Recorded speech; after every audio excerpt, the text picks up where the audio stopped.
அதிகாலையில் இருட்டோடு எழுந்து புறப்பட்டு வனாந்தரமான ஒரு இடத்திற்கு போய் அங்கே ஜெபம் பண்ணினார். இன்னைக்கு இருக்கக்கூடிய காலம் எப்படிப்பட்ட காலகட்டமாக இருக்கு அப்படின்னா, ஃபாஸ்ட், எதுக்கு எடுத்தாலும் ரொம்ப ஸ்பீடான ஒரு காலகட்டம். இல்லையா? ஸ்பீடு போஸ்ட்டு, ஃபாஸ்ட் ஃபுட்டு, பார்த்தீங்கன்னா ட்ராவல்ஸ் எல்லாமே பார்த்தீங்கன்னா ஸ்பீடாகிட்டே இருக்கும். இப்போ கூட ஒரு புதுசாக ஒரு புல்லட் ட்ரெயின் வந்து பண்ணிட்டு போகிறாங்க. ஒரு 6 மணி நேரம் 7 மணி நேரம் ட்ராவல் வந்து 2 ஹவர்ஸில் வந்து கடந்து போகிற மாதிரி ஒரு புல்லட் ட்ரெயின் வந்து இந்தியா மற்ற நாடுகளில் இருக்குது. அதை வந்து நம்ம தேசத்துக்கு அதை இம்ப்ளிமெண்ட் பண்ணுறதுக்காக ட்ரை பண்ணியிருக்காங்க. ஸோ இந்த உலகமே ஒரு ஃபாஸ்ட் மூவ்ல இருக்குது. நெட்வொர்க்கில் பார்த்தீங்கன்னா நம்ம 5G டெக்னாலஜி யூஸ் பண்ணுறோம், சைனாவில் 10G டெக்னாலஜி யூஸ் பண்ணுறோம். ஸோ ஃபியூச்சரில் நமக்கும் அப்படிப்பட்ட ஒரு ஃபாஸ்ட் நெட்வொர்க் தான் வரும். இப்போ இந்த உலகம் ஒரு ஃபாஸ்ட் மூமெண்ட்ல இருந்தாலும் தேவ பிள்ளைகளாகிய நமக்கு நம்முடைய ஆவிக்குரிய வளர்ச்சி எதில் அடங்கியிருக்கிறது என்றால் தேவ சமூகத்திலே காத்திருக்கிறது. இல்லையா? தேவ சமூகத்தில் எந்த அளவுக்கு நாம் காத்திருக்கிறோமோ அதை பொறுத்து தான் நம்முடைய ஆவிக்குரிய வளர்ச்சியானது இருக்கிறது. ஒரு குழந்தை பிறகுது, அந்த குழந்தைக்கு தேவையான உணவு கொடுக்கணும். அப்படிதானே? அந்த உணவு கொடுத்தாதான் அந்த குழந்தை வளர்ச்சி அந்த வயசு, அந்த வளர்ச்சிக்கு தகுந்த, அந்த வயசுக்கு தகுந்த உணவு பழக்க வழக்கம், அந்த உணவு முறையை நம்ம கொடுக்கும் பொழுது தான் அந்த குழந்தை வந்து ஒரு சரியான சரிவிதமான ஒரு வளர்ச்சி வந்து அந்த குழந்தை பார்க்கும். அது காலத்தில் பார்த்தீங்கன்னா இஸ்ரவேல் ஜனங்கள் ஒவ்வொரு நாளும் அதிகாலையில் இருந்து மன்னாவை சேகரித்து அதை வந்து அன்னைக்கு தேவையான மன்னாவை அதிகாலையில் போய் சேகரித்து கொண்டு வந்து சாப்பிட்டாங்க அப்படின்னு சொல்லிட்டு வேதம் சொல்லுது. அதே போலதான் இன்றைய காலகட்டத்தில், அதாவது புதிய ஏற்பாட்டு காலகட்டத்தில் இருக்கக்கூடிய ஆவிக்குரியவர்களாகி நாம் நம்முடைய வளர்ச்சி எங்கே அடைந்திருக்கிறது அப்படின்னா தேவ சமூகத்திலே காத்திருக்கிறது. இல்லையா? இந்த வேத வசனம் சொல்லுகிறது, அவர், அதாவது இயேசு அதிகாலையில் இருட்டோடு எழுந்து புறப்பட்டு வனாந்தரமான ஒரு இடத்திற்கு போய் அங்கே அவர் ஜெபம் பண்ணினார். அப்புறம் ஒரு இயேசு, அவர் இயேசு கிறிஸ்து தேவனுடைய பிள்ளைன்னு சொல்றோம். அவரே என்ன பண்றாருன்னா அதிகாலை வேளையில தேவனுடைய சமூகத்தில் அவர் போய் அவர் காத்திருக்கும்படியாக, தேவ சமூகத்தில் போய் அவர் அமர்ந்திருக்கும்படியாக அந்த இடத்தை விட்டு ஒரு வனாந்தரமான இடத்துக்கு போனார் அப்படின்னு நமக்கு வேதம் சொல்கிறது. அப்போ நாமுமே, அதாவது ஆவிக்குரிய வளர்ச்சி, நம்மளாம் வந்து ஒரு ரட்சிக்கப்பட்டு தேவ சமூகத்தில் நம்ம ரட்சிக்கப்பட்டு கர்த்தருடைய சபையில் சேர்க்கப்பட்டாலும் நம்முடைய வளர்ச்சி என்பது அவருடைய சமூகத்தில். அப்போ எந்த நேரம், எது வந்து ஒரு சரியான நேரம் தேவனோடு சஞ்சரிப்பதற்கோ அல்லது தேவ சமூகத்தில் காத்திருப்பதற்கு ஒரு சரியான நேரம் எது அப்படின்னா இயேசு கிறிஸ்து சொல்றாரு, அவர் அதிகாலை அப்படின்னா ஒரு 3 மணிலேருந்து ஒரு 6 மணிக்குள்ள, ஒரு 3 மணி இல்லை 4 மணி, ஒரு 5 o'clock, இதுதான் அதிகாலை நேரம்னு சொல்றோம். அப்போ அந்த அதிகாலை நேரத்தில் இயேசு இருட்டோடு எழுந்து, அப்போ அந்த அதிகாலை நேரத்தில் யார் தேவனை தேடுகிறார்கள் அவர்கள் தேவனை கண்டடைவார்கள் என்று வேதம் சொல்கிறது. எதுக்கு அவர் அங்கே போறார் அப்படின்னா தேவ சமூகத்திலே அவர் கற்றுக்கொள்ளும்படியாக, அவர் தேவனுடைய இன்னைக்கு நான் என்ன செய்யணும், இந்த நாளில நான் என்ன செய்யணும், எங்க போகணும், யாருக்கு என்ன பேசணும், நான் யாரெல்லாம் வந்து பார்க்கணும், அவங்க எப்படி என்னோட பேசுவாங்க, அவங்களுக்கு நான் என்ன பதில் சொல்லணும் அப்படின்னு இந்த நாள் எனக்கு எப்படிப்பட்ட நாளாக இருக்கணும் அப்படிங்கிற அந்த ஒரு ப்ரோக்ராம் அப்படின்னு சொல்லுவாங்க. இப்போ காலையில் பார்த்தீங்கன்னா நம்ம கார்டன் ஸ்கூல்லாம் காலையில் வந்தோம்னா ஒரு மீட்டிங் போடுவாங்க, இன்னைக்கு இதெல்லாம் செய்யணும் அப்படின்னு. அதே போல தான் தேவனிடத்தில் அவர் இன்றைய என்னுடைய ப்ரோக்ராம் என்ன, நான் வந்து என்ன செய்யணும் அப்படிங்கிறதை தேவனிடத்தில் கேட்டு பெற்றுக்கொள்ளும்படியாக அவர் தேவ சமூகத்திலே போய் அமர்ந்திருக்கிறார். இல்லையா? ஆபிரகாம் லிங்கன் அப்படின்னு சொல்லிட்டு ஒரு மிகப்பெரிய ஜனாதிபதி, அமெரிக்க தேசத்துடைய முன்னாள் ஜனாதிபதி. அவர் பார்த்தீங்கன்னா அந்த அவருடைய தேசத்தில் இருக்கக்கூடிய ஒரு மிகப்பெரிய ஒரு பணக்காரர், ஒரு தொழிலதிபர். அவர்கிட்ட வந்து ஒரு அப்பாயின்மெண்ட் கேட்கிறார், உங்களை வந்து நான் மீட் பண்ணணும் அப்படின்னு சொல்லி. அவருக்கு பகல் பொழுதுல அவருக்கு டைமே கிடைக்கல. ஆனால் ஜனாதிபதி ஆஃபீஸ்லேருந்து அவருக்கு ஒரு ஃபோன் டைம், ஒரு கால் வருது, காலையில் உங்களுக்கு 5 மணிக்கு உங்களுக்கு அப்பாயின்மெண்ட், ஜனாதிபதியோட மாளிகையில் உங்களுக்கு 5 மணிக்கு அப்பாயின்மெண்ட் சொல்கிறாங்க. அப்போது அந்த தொழிலதிபர் காலையில் எழுந்திரிச்சு, அப்போது 5 மணிக்கு அப்படின்னா ஒரு கிட்டத்தட்ட 4:45 போயிட்டாரு, போய் வெயிட் பண்ணிட்டு இருக்காரு. ஆனால் அவர் போய் வெயிட் பண்ணிட்டு இருக்காரு, உள்ள சவுண்டு கேட்டுட்டு இருக்கு, ஆபிரகாம் லிங்கன் யார்கிட்ட பேசிட்டு இருக்காரு. அப்போ இவர் கரெக்டாக வந்து 5 மணி ஆன உடனே ஒரு ரிங், பெல் அடிக்குது, உள்ளே வாங்க அப்படிங்கிற ஒரு சத்தம். அப்போ அவர் கொஞ்சம் வெயிட் பண்ணி பார்க்குறாரு. வெயிட் பண்ணி பார்த்தா வெளியில் யாருமே வரல. திரும்பவும் ஒரு சத்தம் கேட்குது, உள்ளே வாங்க அப்படின்னு. இப்போ உள்ளே அப்படியே மெதுவாக போய் பார்க்குறாரு, கதவை திறந்துச்சு. உள்ளே பார்த்தா அந்த ரூமில் யாருமே இல்லை. இப்போ ஆபிரகாம் லிங்கன் கேட்குறாரு, நீங்கள் என்ன பார்க்குறீங்க? இல்லை, நான் வர்றதுக்கு முன்னாடி நீங்கள் பேசிகிட்டு இருக்கீங்க, சத்தம் கேட்டுச்சு. அப்போது அவங்க வெளியில் வரக்காக நான் வெயிட் பண்ணேன், நான் உள்ள யாரையுமே காணுமே அப்படின்னு கேட்கும் பொழுது அப்போ ஆபிரகாம் லிங்கன் சொல்கிறாரு, நான் எப்பொழுதுமே அதிகாலையில் எழுந்து முதல் 1 மணி நேரம் தேவனோடு பேசுவதே என்னுடைய வழக்கம். இப்போ இன்னைக்கு உங்களுக்கு நான் 5 மணிக்கு அப்பாயின்மெண்ட் கொடுத்ததுனால நான் 4 மணிக்கே எழுந்து 4லேருந்து 5 மணி நேரம் 1 மணி நேரம் நான் தேவனோடு பேசக்கூடிய ஒரு நேரம். அவரோடு நான் பேசிட்டு தான் நான் காலையில் எழுந்து முதல் 1 மணி நேரம் நான் தேவனோடு தான் பேசுவேன். மனுஷன்கிட்ட பேசுறதுக்கு முன்னாடி யாரும் பேசணும், தேவன்கிட்ட பேசிட்டு தான் அதுக்கப்புறம் நான் மனுஷன்கிட்டே நான் பேச ஆரம்பிப்பேன். அப்போ அவருடைய ஒரு ஜனாதிபதி தெரியும், அவர் எந்த அளவுக்கு ஒரு பிஸி ஷெட்யூல். அப்போதான் அந்த அமெரிக்க தேசமானது அப்போதான் புதுசாக உருவாக்கப்படுது. அங்கே இருக்கக்கூடிய எல்லா விதமான சட்டத்திட்டங்களையும் உருவாக்குறாங்க. அப்போ அவ்வளோ பெரிய ஒரு மிகப்பெரிய ஒரு பொறுப்பில் இருக்கக்கூடிய ஒரு ஜனாதிபதி பொறுப்பில் இருக்கக்கூடிய ஒரு மனுஷன் அதிகாலையில் எழுந்திருச்சு தன்னுடைய 1 மணி நேரத்தை தேவனுடைய செலவு கொள்றாரு அப்படின்னா அதற்குரிய ரிசல்ட் எப்படி இருக்குன்னா அவர் மிகப்பெரிய ஒரு சக்சஸ்ஃபுல்லான இந்த உலக வாழ்க்கையை ஒரு சக்சஸ்ஃபுல்லாக வாழ்வதற்கு அது ஒரு பேஸ் பண்ணமாக ஒரு அடிப்படையாக அமைகிறது. அல்லேலூயா. அப்போ நம்முடைய வாழ்க்கையிலும் சரி, நம்முடைய ஆவிக்குரிய வாழ்க்கையுடைய வளர்ச்சி எங்கே அடங்கி இருக்குது அப்படின்னா நாம் அந்த காலையில் எழுந்திருத்து அந்த தேவ சமூகத்தில் நம்மை அர்ப்பணித்து ஒரு 1 மணி நேரம். இப்போ நம்ம பார்த்தீங்கன்னா பொதுவாக ஃபேமிலி ப்ரேயர் நம்ம பண்ணுவோம். முதல் நாள் நைட்டில் எல்லாருமே சேர்ந்து குடும்பமாக சேர்ந்து ஒரு 1 மணி நேரமோ 2 மணி நேரமோ தேவ சமூகத்தில் உட்காருந்தோம். அப்படித்தானே? அல்லேலூயா. உட்காந்துக்குமோ இல்லையா? உட்காரணும். இதுதான் உண்மையான ஒரு ஆவிக்குரிய குடும்பம் சொல்லுவோம். அப்போ ஒரு குடும்பமாக ஃபேமிலியாக அம்மா அப்பா அதே மாதிரி பிள்ளைகள் எல்லாமே சேர்ந்து குடும்பத்தில் எத்தனை பேர் இருக்காங்களோ அத்தனை பேர் சேர்ந்து கண்டிப்பாக நைட்டில் ஒரு ஃபேமிலி ப்ரேயர் படுகிற குறிப்பாக இருக்கணும். ஆனால் அதை விட முக்கியம் என்ன அப்படின்னா அதிகாலையில் எழுந்து தேவ சமூகத்தில் அமர்ந்து தேவனோடு சஞ்சரிக்கக்கூடிய அந்த ஒரு அனுபவம் என்பது நம்முடைய ஆவிக்குரிய வாழ்க்கையை நமக்கு ஒரு வளர்ச்சிக்கு நேராக கொண்டு செல்லக்கூடியதாக இருக்கும். அல்லேலூயா. அப்போ ஆவிக்குரிய வாழ்க்கை மாத்திரமல்ல, இந்த உலகத்தில் நாம் இருக்கக்கூடிய வாழ்க்கை, நம்முடைய உலகப்புறமான வாழ்க்கையிலும் அது நம்முடைய வாழ்க்கையை வளர்ச்சி அடைவதற்கு அந்த தேவனுடைய சமூகத்தில் நம்ம ஒப்பு கொடுத்து தேவ சமூகத்தில் உட்கார்ந்து இருக்கக்கூடிய அந்த செலவு பண்ணக்கூடிய நேரம் நமக்கு மிகப்பெரிய ஒரு பிரயோஜனம் உள்ளதாக இருக்கும். அல்லேலூயா. இப்போ நான் பார்த்தீங்கன்னா ஒரு கம்பெனியில் ஒரு சீனியர் மென்ஷன் ஒர்க் பண்ணிட்டு இருக்கேன்.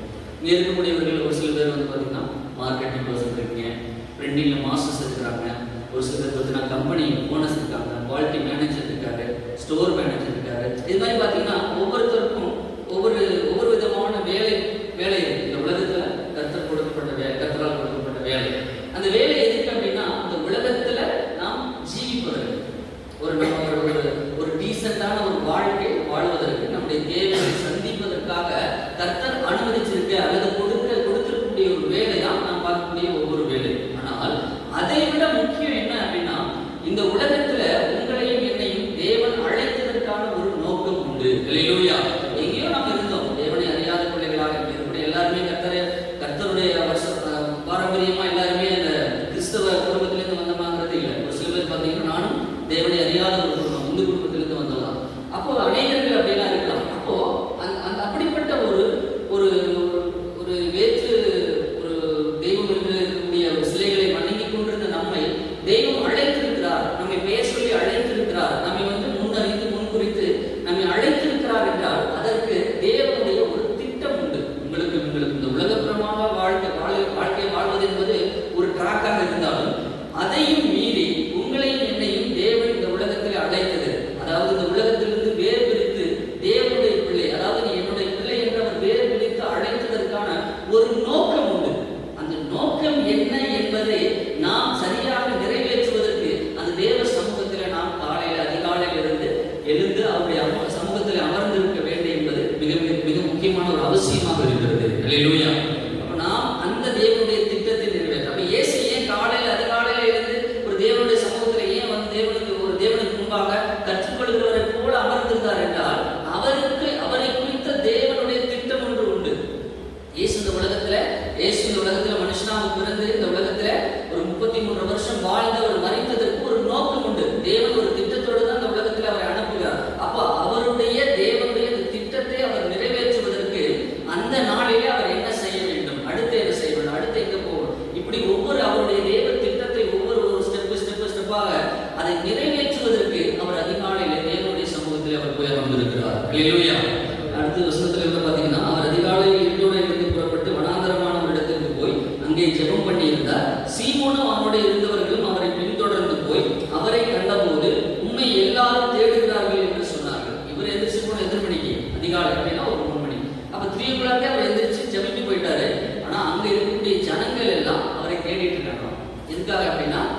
ஜெபிப்பாரு, அவர்கிட்ட ஏதாவது விடுதலை பெற்றுக் கொள்ளலாம் அப்படிங்கிற ஒரு எதிர்பார்ப்போட அங்க அநேக ஜனங்கள் வெயிட் பண்ணிட்டு இருக்காங்க.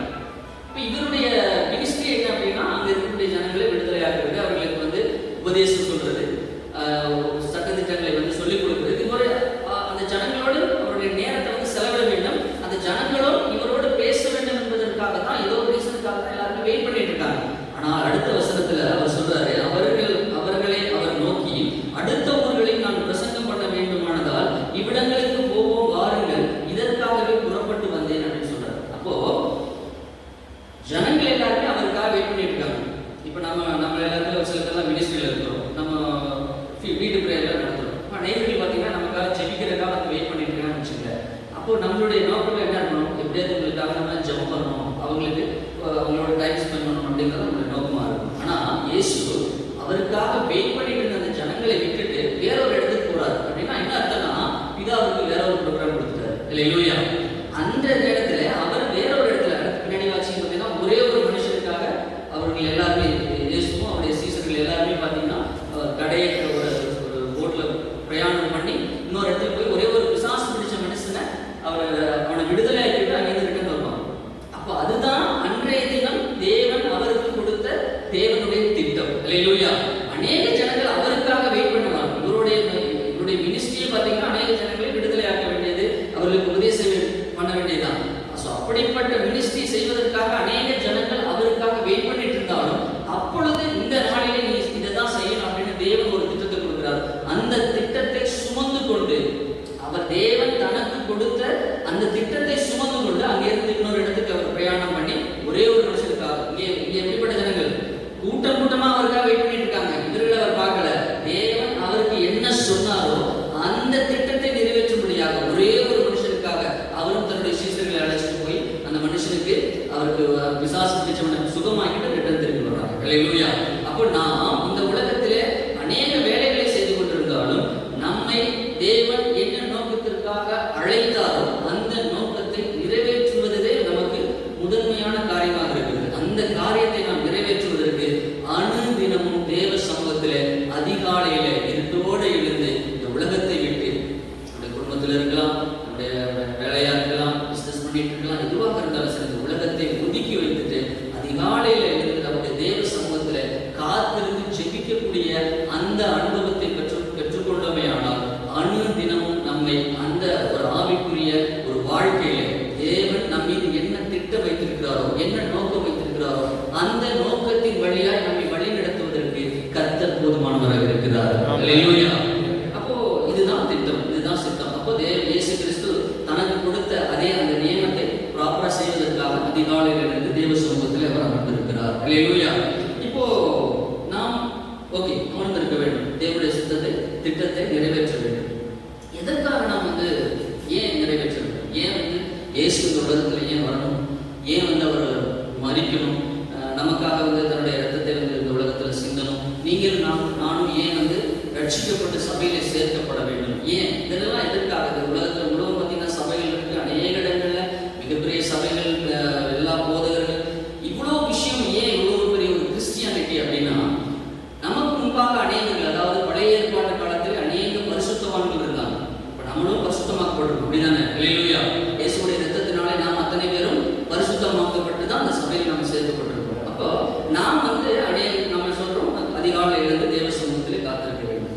அப்ப இதுக்கு முன்பாக, அதாவது பழைய ஏற்பாட்டு காலத்திலையும் பரிசுத்தவான் இருந்தாங்க. இயேசு நமக்காக ரத்தம் சிந்தினா நம்மை நீதிமான் ஆக்கினார். ஆனா அதுக்கு முன்பாக, இயேசு பிறப்பதற்கு முன்பாக, அவரை மரிப்பதற்கு முன்பாக இந்த உலகத்திலே அநேக பரிசுத்தவான்கள் வாழ்ந்தாங்க. ஆனா அவர்களுமே காத்திருந்தாங்க. எதுக்குன்னு வாசிக்கலாம். எபிரேயர் 11ஆம் அதிகாரம் 9வது வசனம். எபிரேயர் 11ஆம் அதிகாரம் 9வது வசனம். விசுவாசத்தினாலே அவன் வாக்குத்தத்தம் பண்ணப்பட்ட தேசத்திலே பரதேசியை போல சஞ்சரித்து அந்த வாக்குத்தத்தத்திற்கு உடன் சுதந்திரராகிய ஈசாக்கோடும் யாக்கோபோடும் கூடாரங்களிலே குடியிருந்தான். யாரை குறித்து சொல்லப்படுகிறது அப்படின்னா, ஆபிரகாமை குறித்து சொல்லப்படுகிறது. ஏனெனில் தேவன் தாமே கட்டி உண்டாக்கின அஸ்திவாரங்கள் உள்ள நகரத்துக்கு அவன் காத்திருந்தான். அல்லேலூயா. யாரு? ஆபிரகாம். அந்த எபிரேயர் 11 ஆரம்பத்திலிருந்து வாசிங்க அப்படின்னா, ஆபேலிலிருந்து பழைய ஏற்பாட்டு காலத்து அத்தனை பரிசுத்தவான்களை பற்றியும் இந்த அதிகாரம்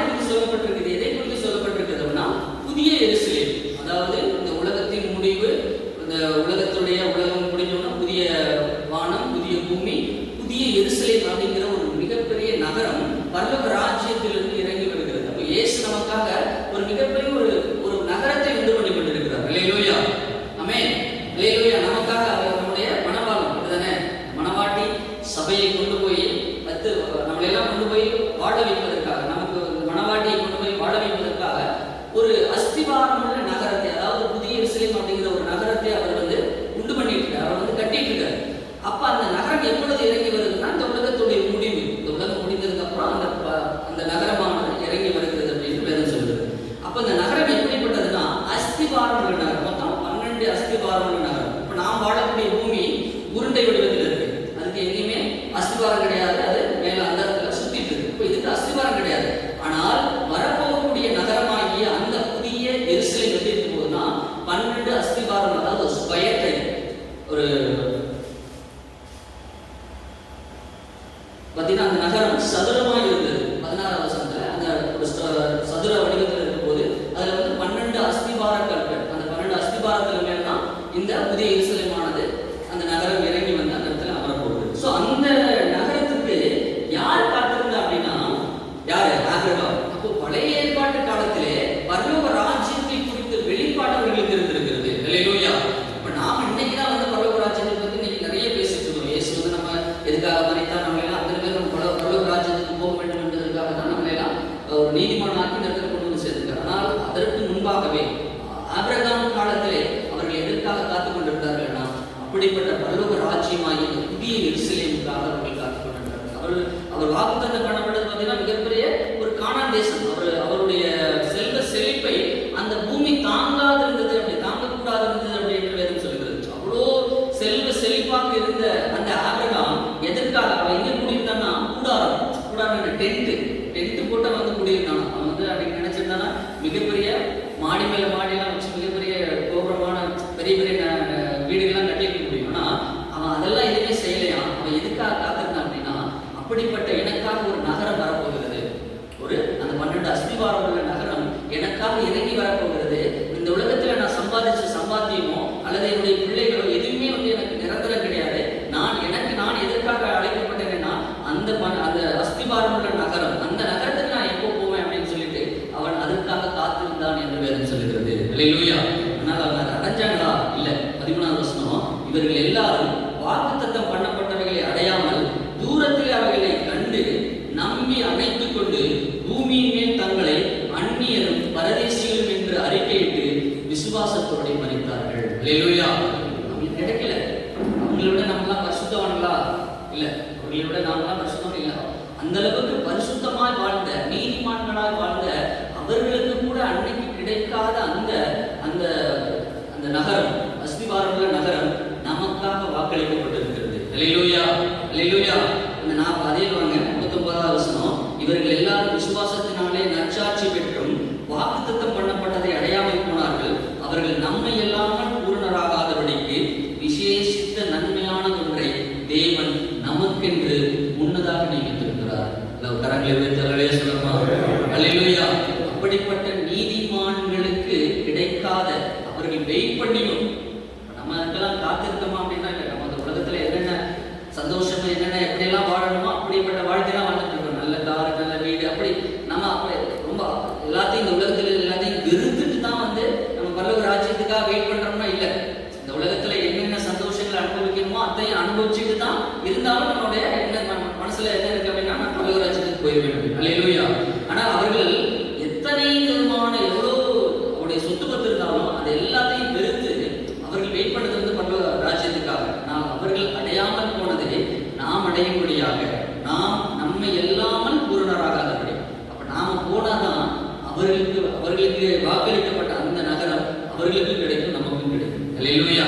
அப்ப நீங்களும் நானும் அழைக்கப்பட்டது, நீங்களும் நானும் காத்திருப்பது எதற்காக அப்படின்னா அந்த பரலோக ராஜ்யத்துக்கு போக வேண்டும் என்பதற்காக. அல்லேலூயா, அல்லேலூயா. அப்போ இதுக்கு நம்ம காத்திருப்பதனால என்ன நடக்கும் பாருங்க. நீதிமொழிகள் 13ஆம் அதிகாரம் 12ஆம் வசனம். நீதிமொழிகள் 13:12. நெடுங்காலமாய் காத்திருப்பது இருதயத்தில் இழைக்கப்படும், விரும்பினது வரும்போது ஜீவ வெளிச்சம் போல் இருக்கும். அல்லேலூயா. நெடுங்காலமாய் காத்திருத்தல் இருதயத்தை இளைக்க பண்ணுமா.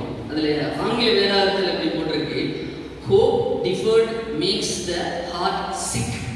அதாவது அதாவது நம்பிக்கை தள்ளி போகும் பொழுது, hope deferred அப்படின்னா நாம் வைத்திருக்கக்கூடிய நம்பிக்கை தள்ளி போகும்போது, இப்போ நம்ம காத்திருக்கிறோம், அந்த காத்திருத்தல் ஒரு நம்பிக்கையோட நம்ம காத்திருக்கோம், அந்த காத்திருத்தல் அந்த நம்பிக்கையோடு இருக்கக்கூடிய அந்த நம்பிக்கை அது தள்ளி போகும்போது, நம்ம நாளைக்கு நடக்கும் நினைப்போம், இல்லை ஒரு வாரம் கழிச்சு நடக்கும் நினைப்போம், இல்லை ஒரு மாசமோ இல்லை ஒரு வருஷமோ அப்படிங்கிற ஒரு எதிர்பார்ப்போட காத்திருக்கும் பொழுது அந்த நம்பிக்கை அது தள்ளி போகும் பொழுது the heart sick.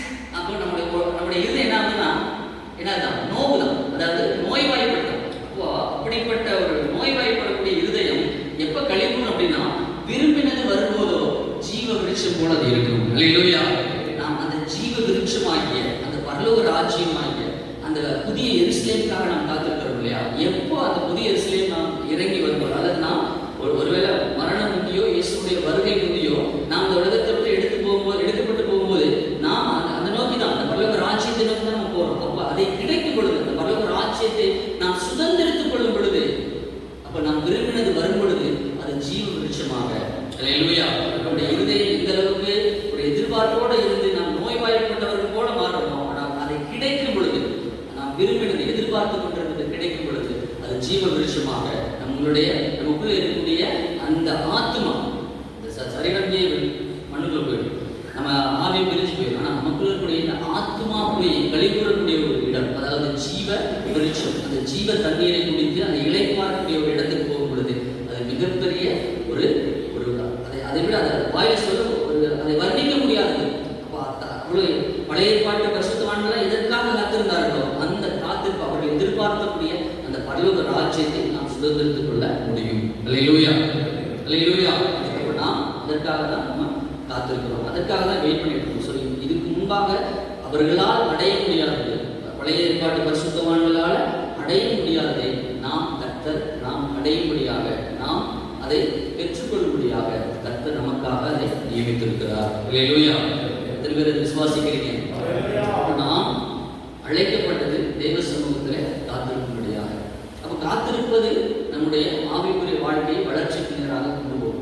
அந்த ஆவிக்குரிய வளர்ச்சி நாம் அடைவது எதற்காக அப்படின்னா, தேவன் நம் மீது வைத்திருக்கக்கூடிய அந்த தேவ திட்டத்தை இந்த உலகத்தில் என்ன நோக்கத்திற்காக நம்மை அழைத்தாரோ அந்த நோக்கத்தை நிறைவேற்றும்படியாக.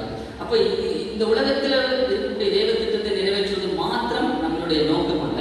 நம்முடைய பிரதான நோக்கம், பிரதான எதிர்பார்ப்பு என்ன அப்படின்னா பரலோக ராஜ்யத்தை நாம் சுதந்திரித்துக் கொள்ள முடியாது. அப்போ பழைய ஏற்பாட்டு பரிசுத்தவான்கள் எதற்காக காத்திருந்தார்களோ அவர்களுடைய காத்திருப்பு பூரணமாகும் அப்படின்னா நாம், அதாவது நம்முடைய சபையானது எடுத்துக்கொள்ளப்பட வேண்டும். நாமெல்லாம் எப்போ இந்த உலகத்தை விட்டு இந்த சபையானது எடுத்துக்கொள்ளப்படுகிறதோ அப்பொழுது அவர்களுக்கு கட்டளையிடப்பட்டதும் அவர்களுக்கு வாக்குத்தத்தம் பண்ணப்பட்டதும் நமக்கு வாக்குத்தத்தம் பண்ணப்பட்டதும் ஆகிய பரலோக ராஜ்யத்தை சுதந்திரித்துக் கொள்வதற்கு கர்த்தர் ஒரு நாள் இப்படிப்பட்ட சுதந்திரத்தை நமக்கு தருவார். அல்லேலூயா.